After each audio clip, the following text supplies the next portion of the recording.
notre grave faute que nous avons commise aux yeux de ce commissaire-là, c'est de faire signer les pétitions et c'est de faire afficher la banderole, c'est de mettre la banderole qui indiquait la pétition à faire.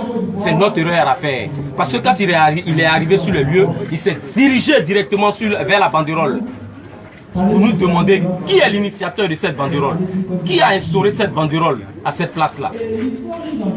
Il était très menaçant avec ces éléments. C'est comme ça, il a décroché, il a ordonné, puisque personne ne répondait, il a ordonné à ces éléments de décrocher la banderole. La banderole a été déchirée par ces éléments. Lui-même, il s'est emporté, il a mis la main sur la banderole, il a déchiré la banderole. Et c'est comme ça, il nous a intimé l'ordre de rejoindre leur véhicule qui était garé, le cargo qui était garé. J'étais le responsable des différentes pétitions. J'avais plus de 5000 pétitions avec moi, puisque je devais faire le point au président Boiseau, le président du Sénat. Plusieurs centaines de pétitions étaient avec moi. Le commissaire Dosso s'est chargé personnellement de déchirer ces pétitions, de nous brutaliser, de nous traîner comme des vulgaires bandits, de nous jeter dans son cargo jusqu'au 16e.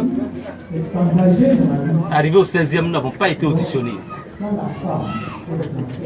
Il s'est chargé seul de faire ses auditions, à lui seul.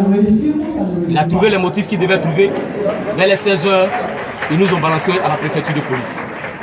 Et c'est comme ça que nous sommes arrivés à la préfecture de police. Nous sommes arrivés à la préfecture de police, on nous a confié un capitaine de police qui était déjà présent, qui devait nous recevoir. Et c'est comme ça que nous avons été auditionnés.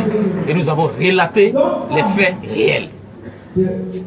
Au départ, Dosso nous a accusés de trouble à l'ordre public.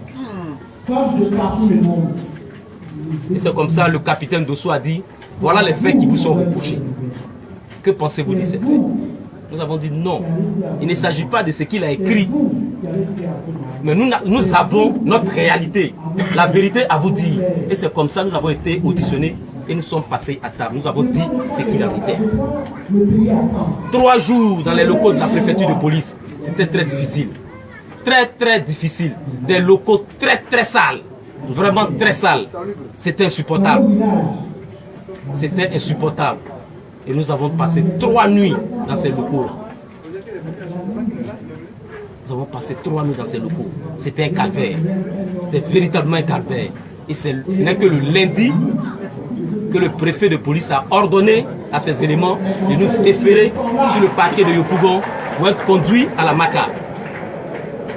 Je vais insister pour vous dire que nous avons été menottés à la préfecture de police comme des vulgaires bandits pour nous déférer au parquet de Yopougon. On a été déféré au parquet de Yopougon, ce n'est qu'aux environs de 18 h qu'on nous a déférés à la MACA.